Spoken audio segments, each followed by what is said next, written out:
এখানে প্রার্থী হতে পারবে না শ্রেষ্ঠ দুই অনুচ্ছেদে তো বলা আছে স্পষ্ট করে।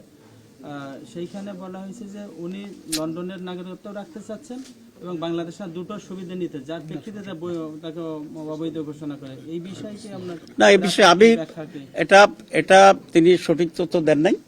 উনি এখানে সারেন্ডার করে আসছেন। দেখেন, একই নিয়মে যেন আব্দুল আওয়াল মিন্টু সাহেব এটা গ্রহণ করা হয়েছে, উনিও কিন্তু দ্বৈত নাগরিকত্ব আছে।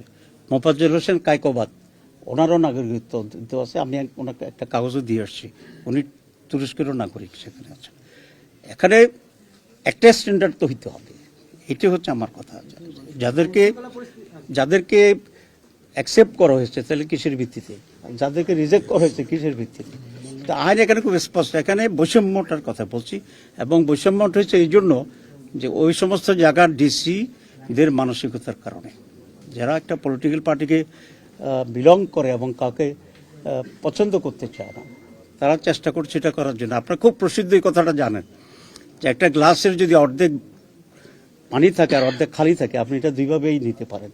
যে গ্লাসটা অর্ধেক খালি, এটা সঠিক কথা। গ্লাসটি অর্ধেক ভর্তি, সঠিক কথা।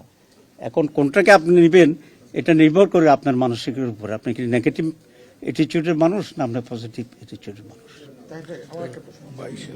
প্রতিটা নির্বাচনে একটা অভিযোগ করা হয় যে বাংলাদেশের নির্বাচন বহিঃশক্তি বা বহির্দেশ থেকে নিয়ন্ত্রণ বা প্রভাব সৃষ্টি করে।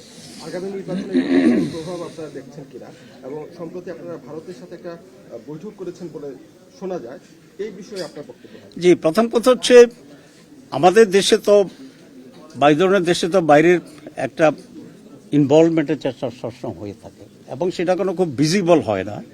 তো আমাদের কাছে এমন কোনো প্রুফ নাই, কিন্তু যেটা কালচারালি যেটা অতীতে আমরা দেখছি সেরকম একটা সংকট থাকে। আর 2 নম্বর হচ্ছে ইন্ডিয়ার সাথে আমির জামাতের কোনো ফর্মাল বৈঠক হয়নি। উনি যখন অসুস্থ ছিলেন তখন বহু দেশের রাষ্ট্রদূতেরা ওনাকে দেখার জন্য আসছিলেন। ভারতীয় দূতাবাস থেকে রিকোয়েস্ট করা হয়েছিল যে আমরা আমির জামাতকে দেখতে যাব, উনি অসুস্থ। আমরা এটাতে একমত হয়েছি, কারণ একজন অসুস্থ লোককে দেখার জন্য তাকে বাধা দেওয়ার কিছু নাই। তবে যারা আসছিলেন তারা রিকোয়েস্ট করেছিলেন যে এটা যেন পাবলিক না হয়। আমরা সেই রিকোয়েস্ট মেনটেন করেছি, and nothing more than that.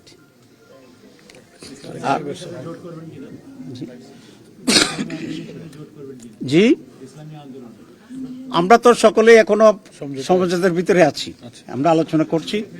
আমরা ইনশাল্লাহ জি প্রয়োজনে সেই প্রয়োজনটা এখনো হয় নাই। নির্বাচন কমিশনের প্রতি আপনারা আস্থাশীল কিনা?